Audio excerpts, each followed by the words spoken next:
बस निकले हैं तो अल्लाह और उसके रसूल की खातिर निकले हैं, निकले हैं तो तबलीग दीन की खातिर निकले हैं।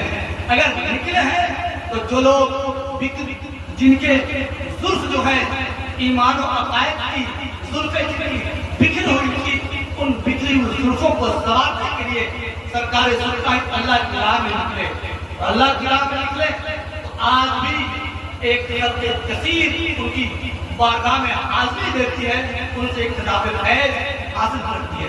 आज दुनिया से जाने के बाद दुनिया में थे लोगों को नवाजते थे, उनके जमाने में लोग बताते हैं कि सरकारी को चला करते थे तो अपनी जो किचरी जो भी अपना वो बोला रखा करते थे उसके अंदर बताशा रखा और बताशा रखने के बाद जो है बच्चों को बुलाते और उसे कलमा सुना करते थे, कलमा सुना करते थे।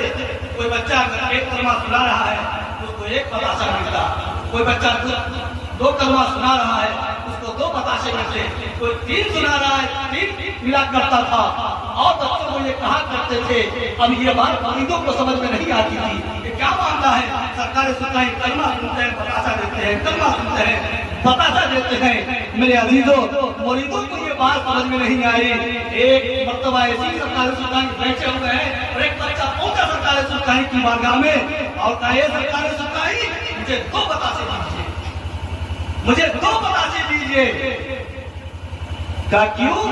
कहा इसलिए मैंने दो कलमे याद कर लिए, कहा कि मैंने दो कलमे याद कर लिए हैं। आप देखिए सरकारी सुल्तान का मिशन है, तबलीग करने का जो तरीका है सुभान अल्लाह। आज तक हम लोग क्या कर पाएंगे? सरकारी सुल्तान ने मीडिया जला करके मिलाद करके जो है बिना माइक के लोगों को तबलीग पहुंचाई है और लोगों को भटके हुए रास्ते से सही रास्ता बुलाया है। मेरे अजीजों मेरे भाइयों, मैं बताना ये चाहता हूँ कि सरकारी सुल्तान अल्लाह के वली थे और अल्लाह के वली से मोहब्बत करना चाहिए। कुरान भी कह रहा है कि ऐ ईमान वालों अल्लाह से डरो और सच्चों के साथ हो जाओ, सच्चों के साथ हमें होना पड़ेगा। एक आखिरी बात बताऊं और हमारी तकलीफ खत्म हो जाएगा। नूज़ाबुल मजालिस के अंदर ये वाकया दर्ज है कि हजरत मूसा अलैहिस्सलाम के जमाने में एक शख्स का इंतकाल हो गया जो बहुत ही गुनाहगार था, सयाहकार था, गुनाहों में डूबा हुआ था। इंतकाल हो गया और इतना बड़ा बदबख्त था, इतना बड़ा गुनहगार